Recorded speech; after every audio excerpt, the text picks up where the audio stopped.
Oh, that's the grid lines. Yeah, okay. That's the region the boxes. Rule of thirds right there.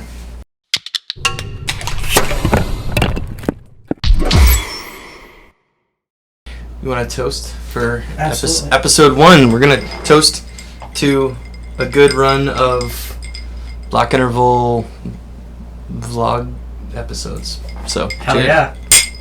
Hell yeah! This is the very first one that we're going to do. I'm Daniel Allen. And I'm Joshua Corvinus. And we are Block Interval, along with a bunch of other people who are not here. But you're a tiny portion. We are a couple of people working on it. Maybe we should talk about what our roles are at Block Interval so that anybody who's jumping in here at the first one will know who we are. Maybe I don't know if this will be an ongoing. We'll have to introduce ourselves every time. every time? No, every time? I don't know. You want to introduce yourself first? What are you doing? More important, you go. Can't say things like that. I'm full of things well, like that. My last name starts with A, so it's alphabetical. Yeah, there you go. Okay. I am the creative director at Block Interval, and we are working on a virtual reality story game called Life of Lon, and we're going to be talking a lot about how we're making that game and what we're learning about virtual reality, what we're learning about creating this kind of game, and we're probably going to talk about a lot of tangential things along the way too, and just whatever rabbit trails we run into. But about me, I've got about a dozen years of experience in the design field. I've done web design and graphic design and front-end development, and I've taken a lot of art classes and music. I've done search optimization and marketing. I've done a lot of user experience, a lot of testing with users and things like that. So that's going to kind of be the recurring theme you'll hear me talking about. That's my background, a lot of user experience, architecture, and some game design. I worked for Discovery for a while, making learning games for kids. And that was a lot of fun.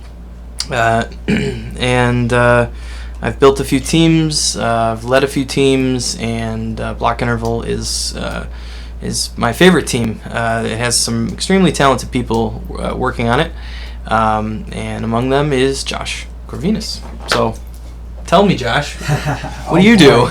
So, I've been doing programming and game development since 2004, somewhere in there. Started building levels in Quake.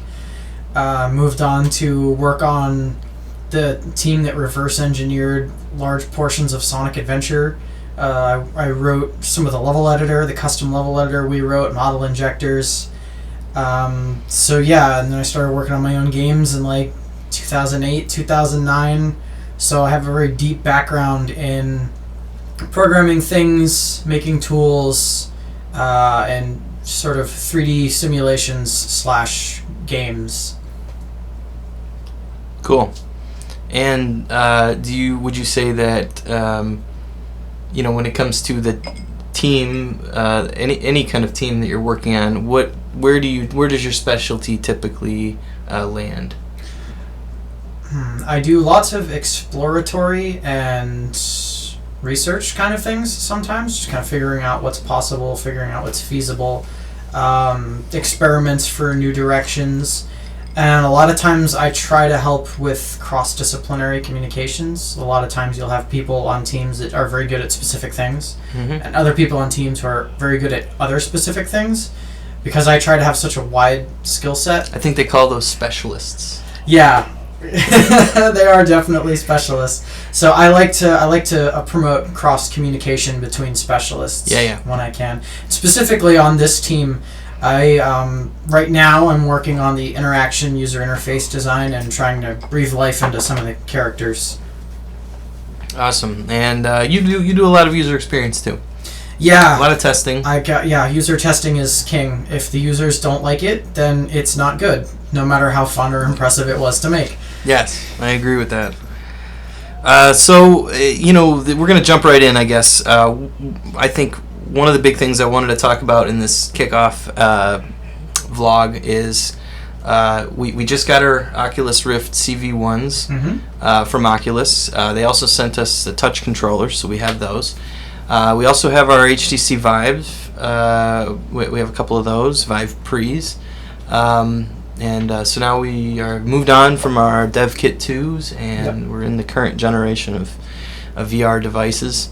And, I want to talk about God rays and things like that. We'll get into that. But what could you maybe give me your impression of what? Let's talk about the CV1 first of all, the Oculus Rift CV1. What did you like? What didn't you like as you've started to get into it a little bit more? What are you starting to see? Well, my very first experience with the CV1 was actually watching an Oculus Connect 2 video where they talked about some of the engineering that went into it. It was kind of funny. They actually didn't communicate very well that the new fabric cover was a replacement for the old plastic on the DK2 as opposed to like an extra cover, because they kept calling it a cover. So I actually posted this rant on their YouTube channel that was like, why are you doing this and saying it'll save weight and save money if you're adding it on top of? And then I very quickly got corrected to, it's like it's a replacement, not a layer on top of. But the CV1 is a very polished piece of hardware. I have my own opinions on Oculus in various domains, especially in who they are as a company and what they do with their software, but their hardware is pretty hard to argue with. The CV1 is very light. It's very comfortable, especially with my facial morphology. I don't know. It fits very well on my face. The tracking LEDs on the back come on this little cusp that's like perfectly shaped to hug the back of your cranium, so it distributes the weight and pressure very nicely. And going back to that Oculus Connect 2 video that I saw, they did do some pretty crazy stuff to get the IR LEDs to be visible under the fabric patterns. So their fabric. What did they do? Oh gosh, they called up some fabric company and they had a bunch of really custom engineering stuff done. And apparently, the fabric companies don't do a lot of like engineering stuff. They don't usually work on getting the thread counts very specific. They don't work on getting the weaves very specific. Well, they probably never have a reason to do that, right? Right. Yeah, I used to sew a lot of clothing, and really the thing most people care about in their fabrics is how durable is it, how well does it hold a color, and what is the price per yard. I mean, sometimes you want the grain lines in it to be a specific way, you want the selvage to be on a certain direction, fabric stuff, but nothing that in-depth and technical. So that's pretty cool. I like what they did with the fabric. I've only had access to one for a day, so I don't know how durable it is in the long term. Sure. Like how Cheeto durable is it? Yeah. That's the real question. Right.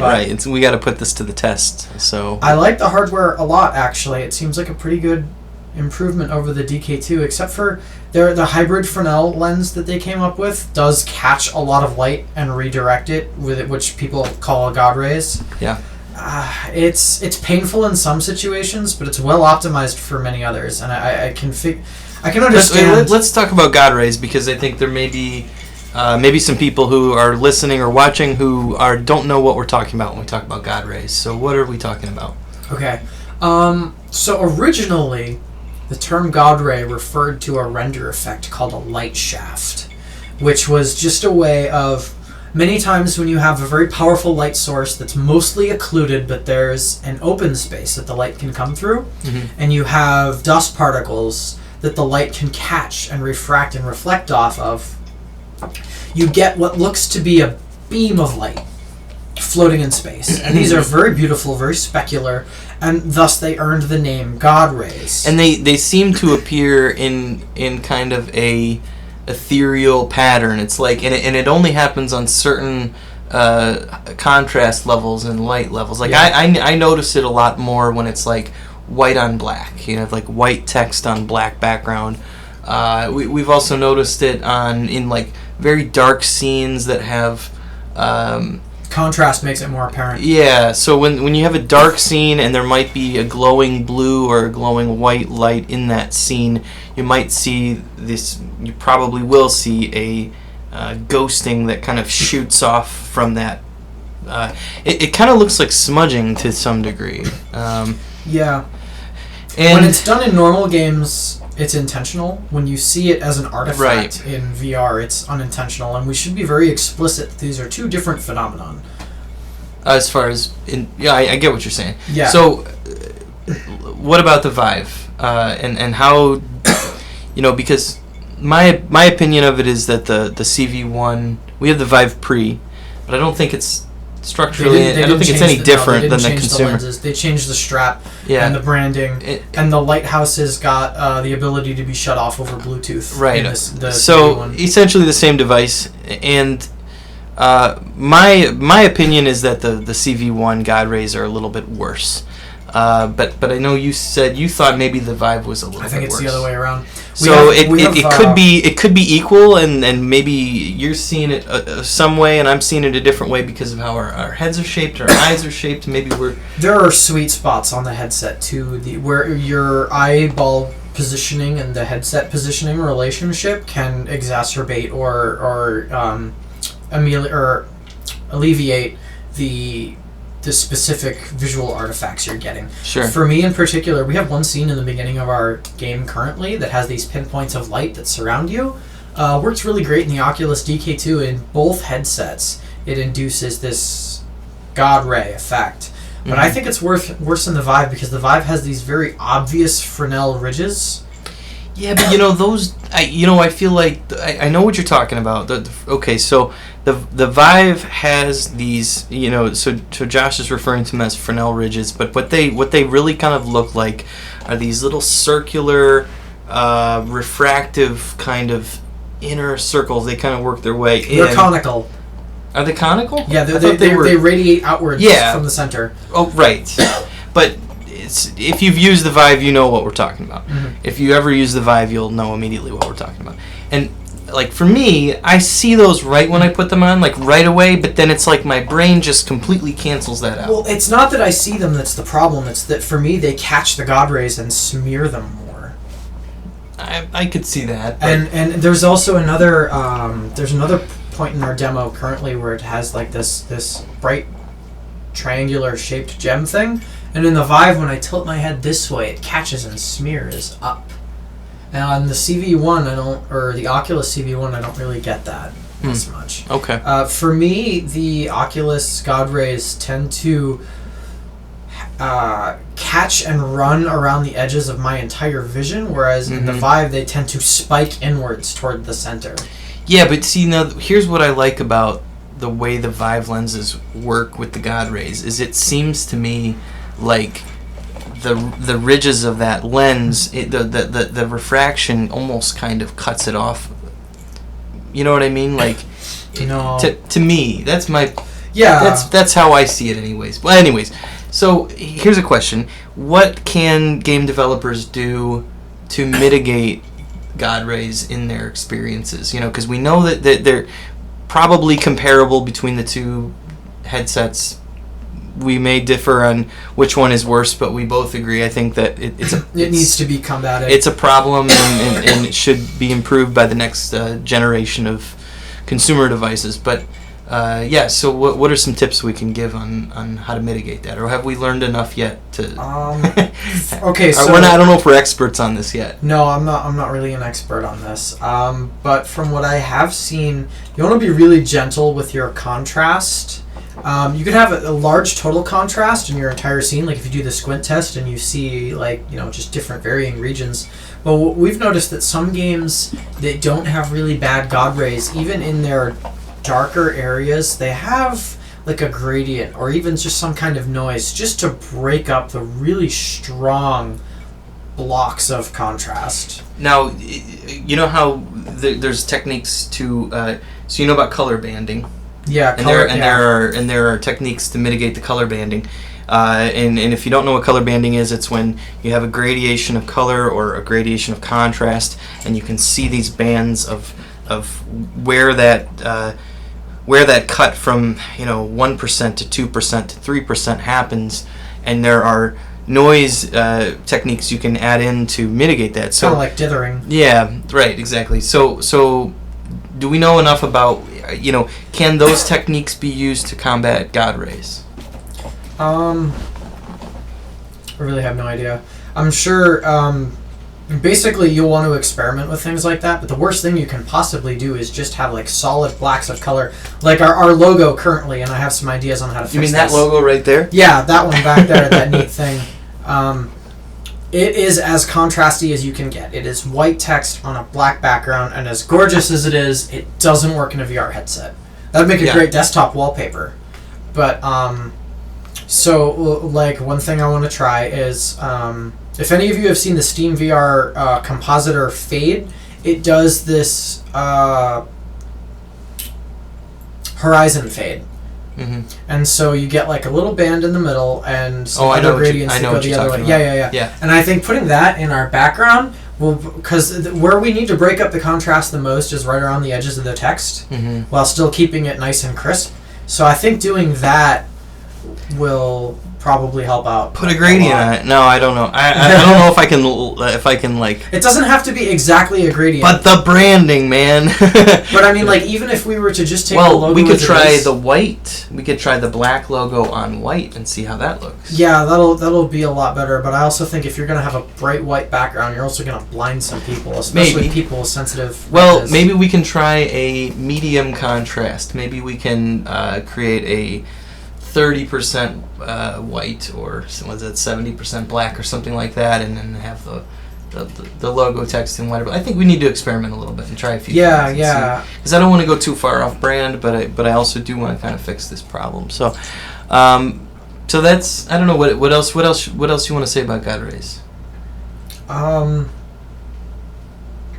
Whichever lens manufacturer can defeat them first is going to be very wealthy. They are. Well, is it? But here's a question, though. Here's a question I have. Is it any one component of VR that is going to propel an HMD manufacturer forward, or is it sort of the whole feature set? Because what I've noticed about the CV1... I wasn't being serious about that. All right, well... I can't tell when you're being serious, but I do want to mention this. It seems like the Vive got a lot of things right, and it got a few things wrong. The Rift got a lot of things right, and it got some things definitely wrong. And so it seems like they got different things right and different things wrong, and people will make some decisions on which ones to buy. It seems like a lot more people are probably buying Vives right now, but I don't think it has to. Yeah, that's a function of their availability. Right. Well, it's a function of their shipping, their availability, the hand track controllers. That's a big part, and Steam. So I mean, it's not just the lenses that are an issue. There's a lot of other things. But I've taken you weren't serious, and I took it completely seriously, and that's where we ended up. So. Yeah. So I mean, I'm gonna drink a little bit more. Okay. Yeah. Good for you.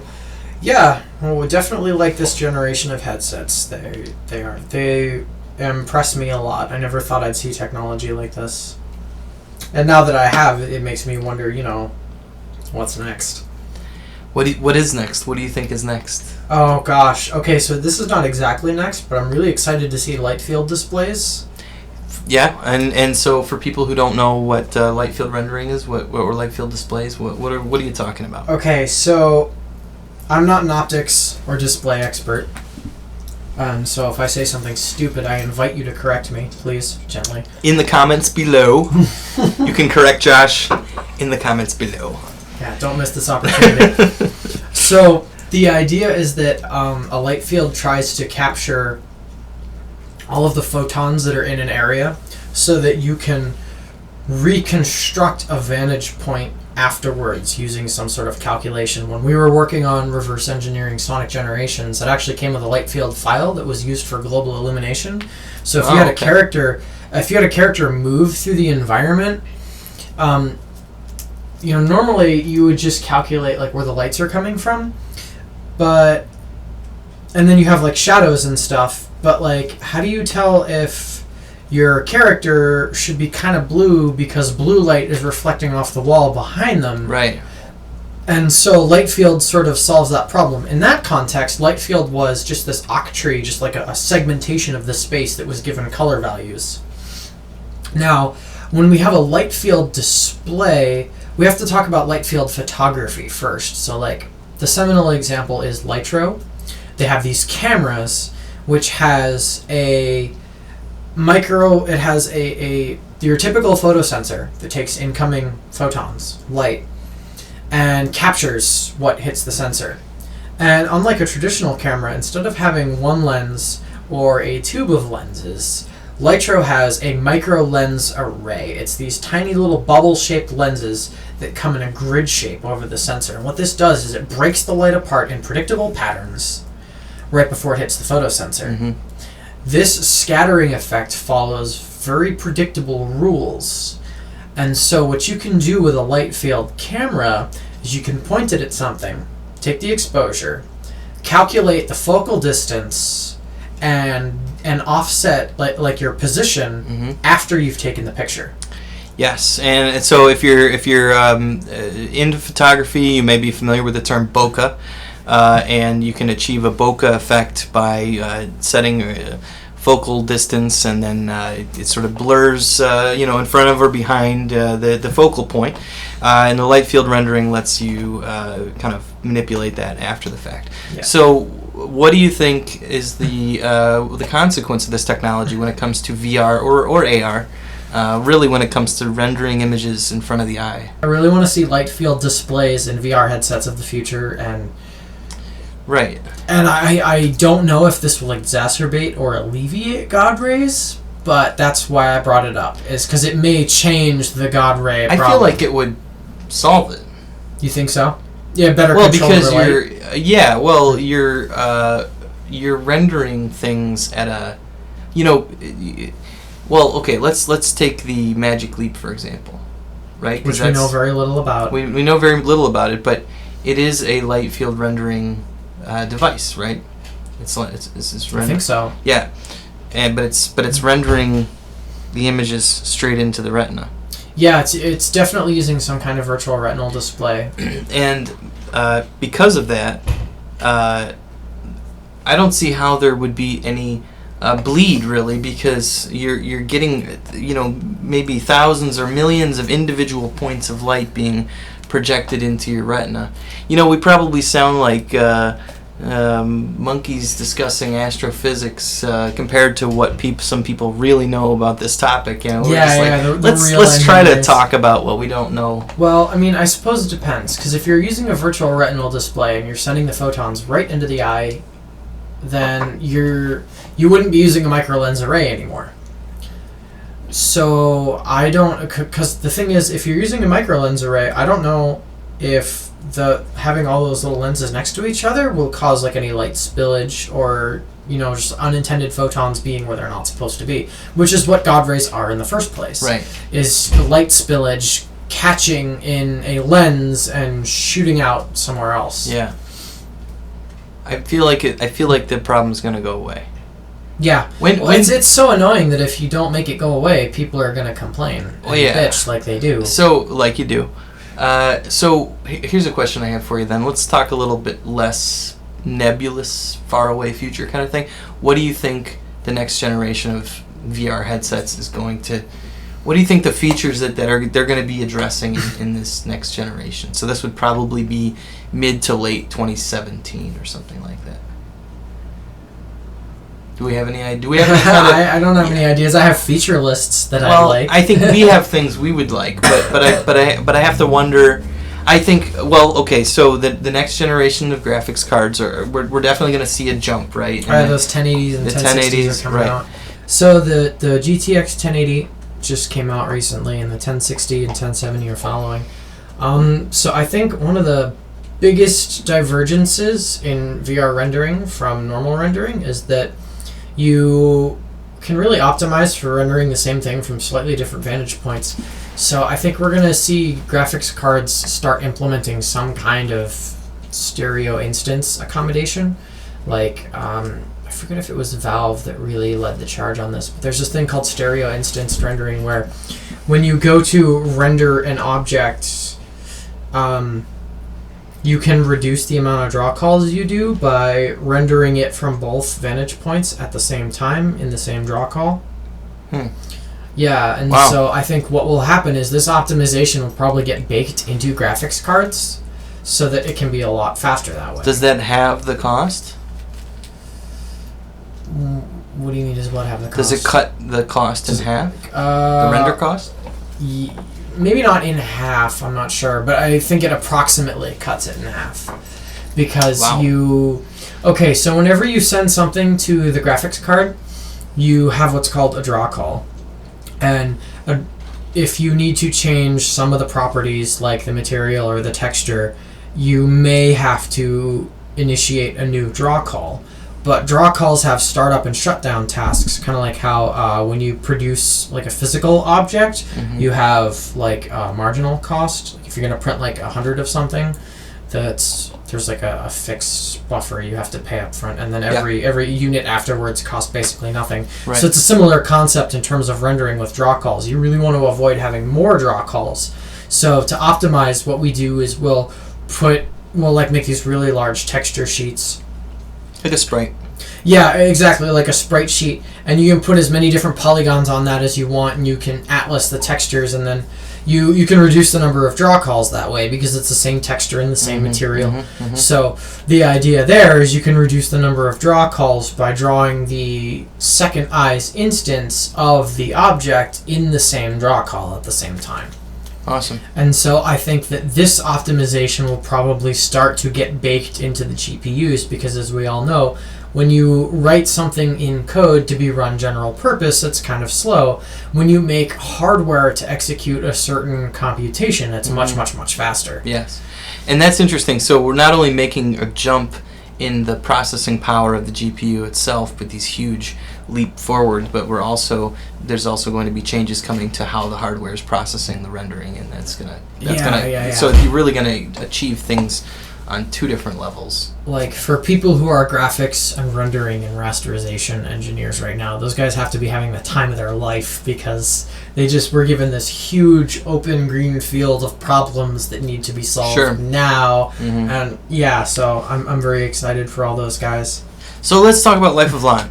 We've been working on this since August of 2014. Josh, you joined the project sometime this year, February maybe? At the beginning of the year, pretty recently. We're probably in other episodes probably going to dig deeper into the past of the project and stuff like that. But what are some of the consequences to how we're building this game and how it relates to some of the things we've been talking about as far as processing, rendering, things like that? What are we doing? What are some of the things you've encountered in developing things for Life of Lon that relate to this? That's a really good question. Well, one of the nice things is that we are currently using Unity's native support for these. Historically, we've been using Unity's native support for the Oculus 0.8 SDK, which is my favorite version of the Oculus runtime. I very much like 0.8. We haven't had to worry too much about doing any really deep technical rendering graphics challenges that way, aside from we need to make sure that we don't have insane poly counts. We need to keep our number of materials low while still making it look nice and passable. Just in general, VR does kind of change the way. In fact, VR is closer to mobile art and graphics rendering development than it is to desktop, because in the mobile world you have very strict poly count limits, very strict texture pass limits. You really can't. It must be performant because you're working on tight budgets. Yeah. And also probably a lot of the things relating to rendering have been maybe more in Dave Nelson's wheelhouse, because he's been the one sort of building the structure of how Life of Lon renders for sure. things. I've definitely Dave Nelson is our lead developer. Yeah, he's going to be on this. He's going to be on this vlog vidcast. Yeah, we're gonna have him on soon, and it's gonna be a lot of fun, I think. Yeah, he's been mostly working on stuff like keeping track of the shaders, writing some custom code. I wrote a shader. I can tell you one thing he would bring up when mentioned this question, though, is because we're using the forward rendering pipeline right now, that we have this... What is the forward rendering pipeline? Okay, so you have primarily two different rendering pathways when you want to draw objects. You can have a forward lit, which is you light as you go, and you have a deferred rendering, which is when you do your light pass at the end. The deferred rendering is great because you basically you don't pay as much of a cost for lights. Forward rendering, on the other hand, you pay very dearly for lights that you have. Is this, are we referring to the difference between real-time versus baked lighting? Or is something different? So the thing about baked lighting is that it lets you cheat around this light limit. I think Unity's forward renderer, you have a realistic limit of about 4 lights. I don't remember if that's like enforced or not. I think it might be. But one of the things Dave was talking about was that it was really challenging to stick to that 4 light limit because we are currently using the forward rendering pathway. So yeah, that's been a challenge we've worked on, and we've gotten around that by if you've been in our underwater scene, if any of you have played our SVVR demo, it has this really bright, colorful, very well lit thing at the bottom, and that's all baked light maps, just excruciatingly rendered pre-baked lighting. And I hate rendering light maps. It's the bane of game development assistance. It's just so annoying. You're sitting there and you're not doing anything useful other than just watching a progress bar go by. Yeah, we need a render farm of some kind, don't we? Yeah, let's break into Pixar Studio and steal their render farm. Sure. We'll get right on that. But now it's on video, so we can't do that. But yeah, we'll have to find another solution. Some other company. Somehow. So yeah, there have been some really interesting challenges making Life of Lon performant. We're actually running into another one now that we're going from DK2, because the DK2 has a single screen that's like 1080p wide, and now we're going to, and DK2 also updates at 75 hertz, and so now we're jumping to 2 displays that are both higher resolution and at a higher refresh rate. This is really taxing my machine, my personal machine. I have one of those beautiful MSI Dominator GT72 QE laptops, which is barely VR capable. Still also costs like $2,200. And so I'm running into the limit of what I can do on my machine while still being kind of lazy about optimization. Because like if I run it in the editor, then it's kind of chuggy. Chugs. Dave can't handle it. It makes him sick. You can't handle it. It makes you sick. Yeah. I can handle it because I have to power through it.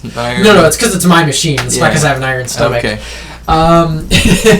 So I'm going to have to get a little aggressive about optimization, but I think, and this is just my personal opinion, I'm not speaking for anyone else on the team, but I think we should keep it as the low-end optimization target, because when I ran it through the Oculus VR validator, it shows me that I missed the minimum spec by like just the hair. Yeah, just the skin of my teeth. Yeah. So I think that it's representative of what low-end users will be trying to squeak by with. So let's talk about, it's a good segue to testing. Let's talk about testing and performance and things like that, because I think that's something that is going to be a big issue for VR. And for people who haven't gotten into VR yet, maybe game developers who are looking into it and are sort of doing a lot of their homework and have stumbled upon us, and because we do write a lot about VR and what we're learning, and so now as we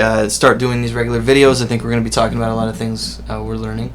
And what can we talk about as far as performance is concerned? What should people know? Okay, rule number 1, VR must be performant. Absolutely must be performant. The average user will be comfortable at 90 frames per second. Very high resolution, I forget what it is. Basically double 1080p and you have the acceptable resolution. Low persistence screen. And that will keep most people comfortable. If you couple it with a 1-to-1 head motion, you're basically looking at no nausea for Now we're the average talking with person. no artificial locomotion. Yeah, that's what I meant Yeah. by one-to-one head motion. Right. If you can do that, you've got everybody on lockdown.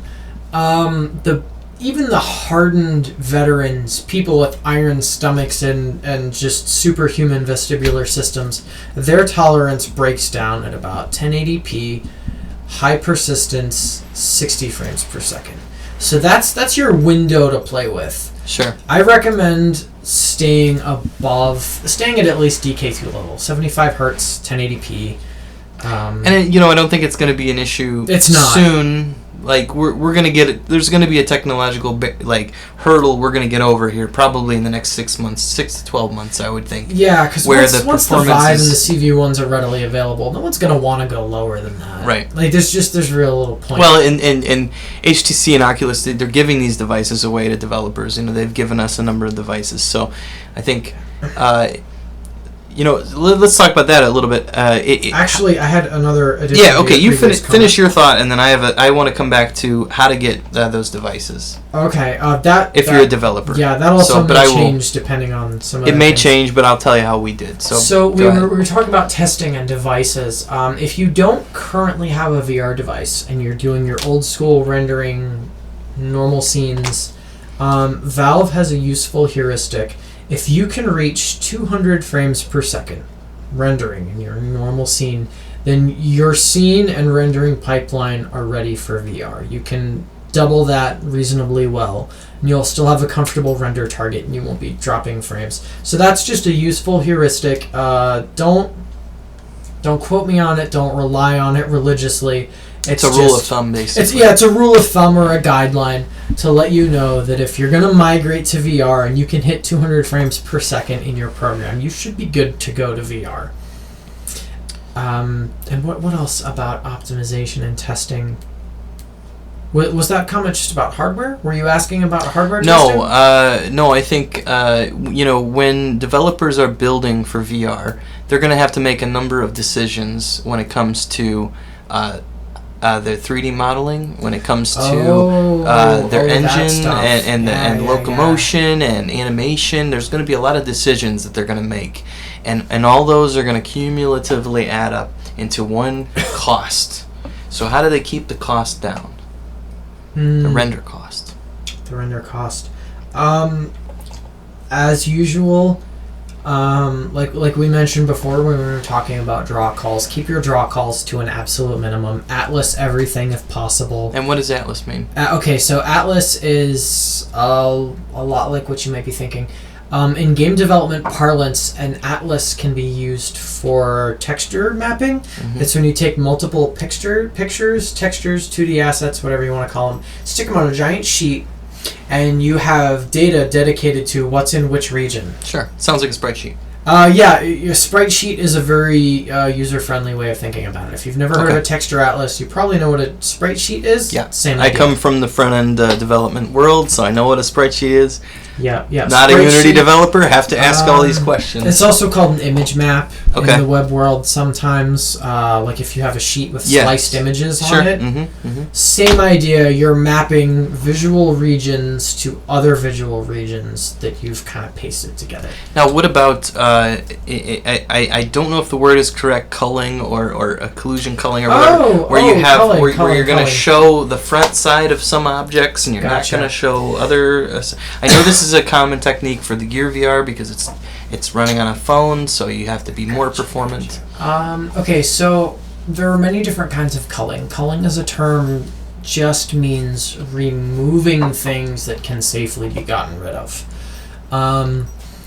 Occlusion culling, frustum culling, distance culling, any of those things. The general idea is you want to remove anything that people won't notice. So frustum culling, a frustum is kind of like a pyramid or a view cone. What we do with frustum culling is we have planes, a near plane, square planes like top, side, whatever, and a far plane.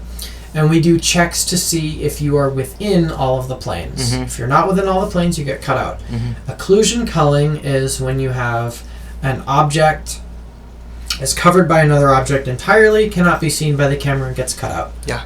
Distance, and that's dynamic, right? So it's like you might be moving or something, yes. and there's an object, and it's behind another object, momentarily disappears.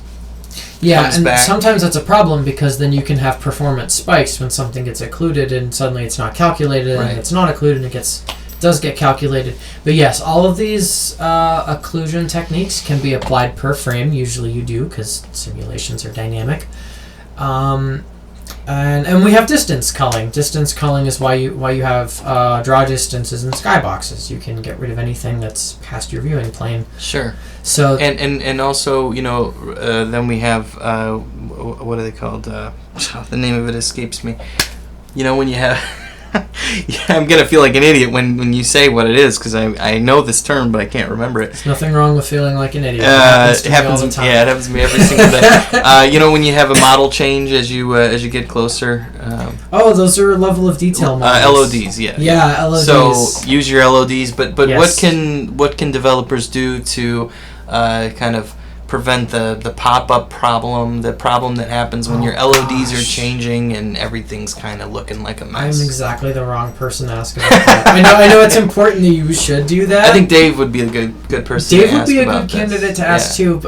Like the seriously powerful techniques for doing that, I don't think anybody on our team knows. We should research it. We will research it and talk about it in a future episode. I was reading, there was this beautiful render pipeline breakdown of GTA 5 that had some very great techniques for doing that. And Rockstar's team is amazing. Oh, they do a fantastic job. Yeah. So does Bethesda. Yeah. I like Bethesda, but I should probably not speak my mind about them. All right. Well, somebody from Bethesda might be watching, but we love your games. Yeah. So really just a big rule of thumb in VR, be as performant as you can. If you think you're over-engineering something, you're probably wrong. Okay. I mean, there are times where you can over-engineer things. In VR, but let's be real. But you're saying as far as performance is concerned, you can't cut too many corners, probably, right? Right. As long as you don't sacrifice the quality of what you're doing, you're probably good. I mean, come on, we're targeting 90 frames per second and like multiples, per eye, multiples of 1080p. Anything you can do to reduce the motion to photon latency is going to be a good thing. Even if it seems ridiculous, even if you're having the hardest time justifying it to your superiors. Here at Block Interval, we really believe in a solid user experience. Yes. Your users will thank you that you went to bat for them, even if they don't know it. Yeah, and I think the philosophy has to come from the top down. So if you work for a team lead that doesn't believe in user experience as strongly as you do, replace them. Fire your boss. No, but sometimes it can't be helped. Sometimes you work for. So I've worked for team leads. I've worked for companies that didn't believe as strongly in user experience as I do. But UX really will make or break your product, your game, or your experience, or whatever it is you're creating. There are a lot of things that your users will be forgiving of, but there are some that they will not forgive. And performance and user experience are very, very difficult to forgive if they're not done correctly. And that's why testing and performance testing and we use the profiler a lot. There's a lot of things there's a lot of T's that need to be crossed and I's that need to be dotted when you're building. Don't rush. It's tempting to rush it out the door because you want to start making money, of course. And there's been plenty of times where we thought, well, we can just whatever, just get it out, But you can't. You really do have to take the time, put in the extra effort.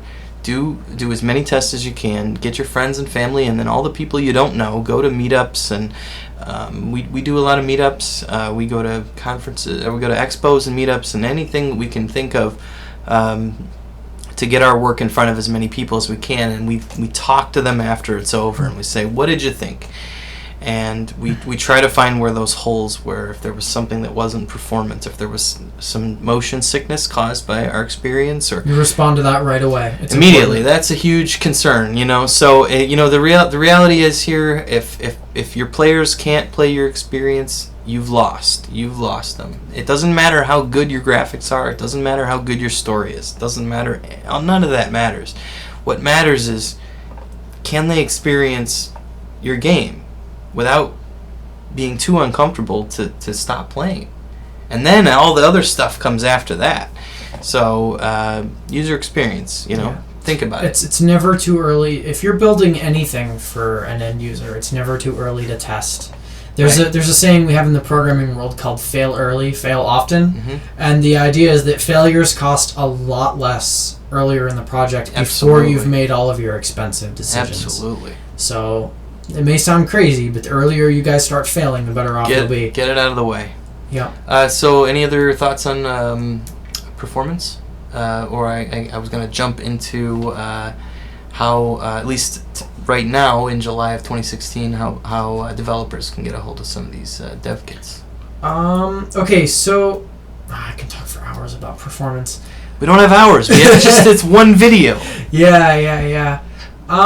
So there is also a technique. One more. There's a technique coming up that you guys should really pay attention to. It's called adaptive rendering, and Valve's been pioneering it along with some other people. You can read the papers, but the idea is that their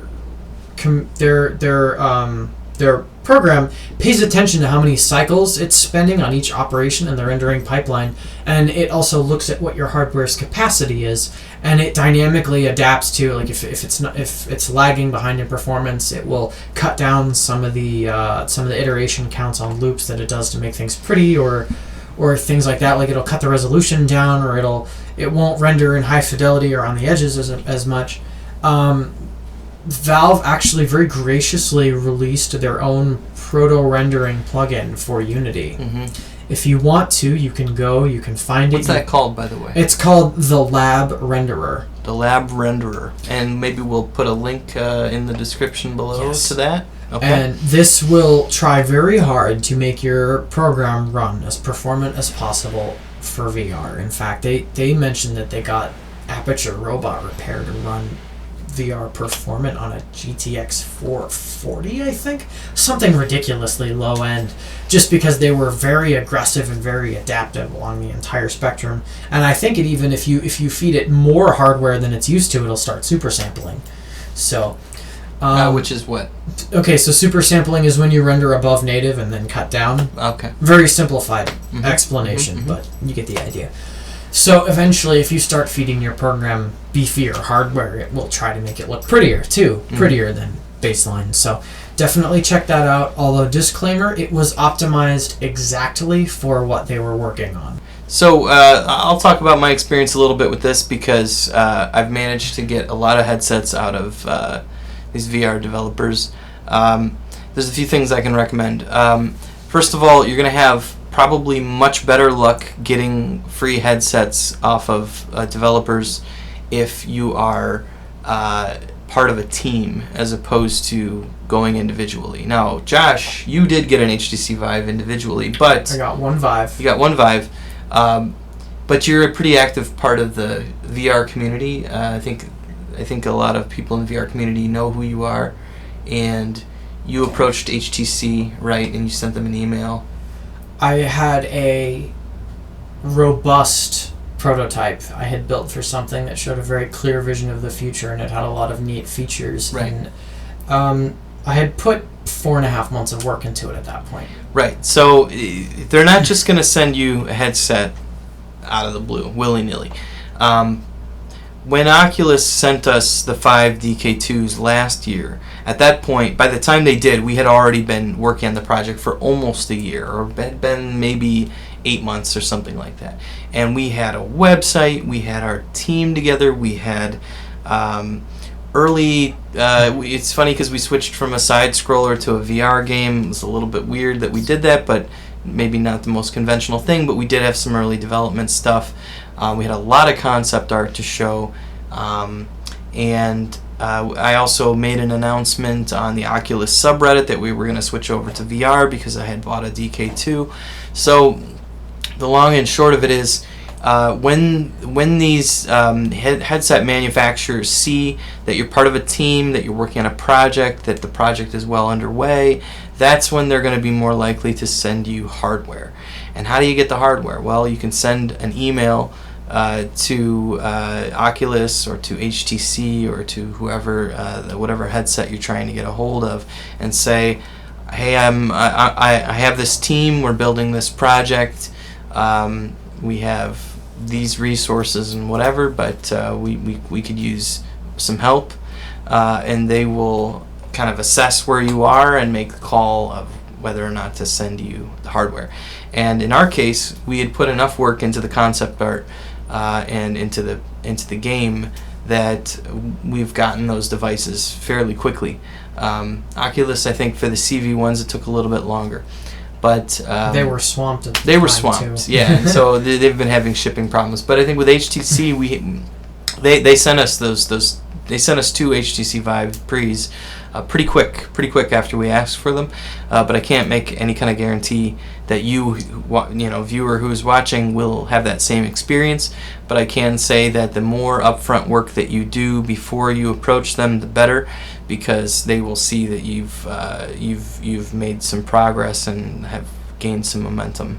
I'm pretty sure they had only allocated 7,000 Pre's to the pre-program. Mm-hmm. And that I had gotten mine roughly at the end of the pre-program. So there aren't that many Pre's floating around. Sure. And in reality, those are really engineering samples anyways. And I'm sure they're going to be sending out consumer devices. They're going to continue to send out hardware. Maybe. No, they will. I mean, to support the development community, I'm sure that they will. Because there are going to be a lot of other developers like us that don't have a ton of money to throw at hardware.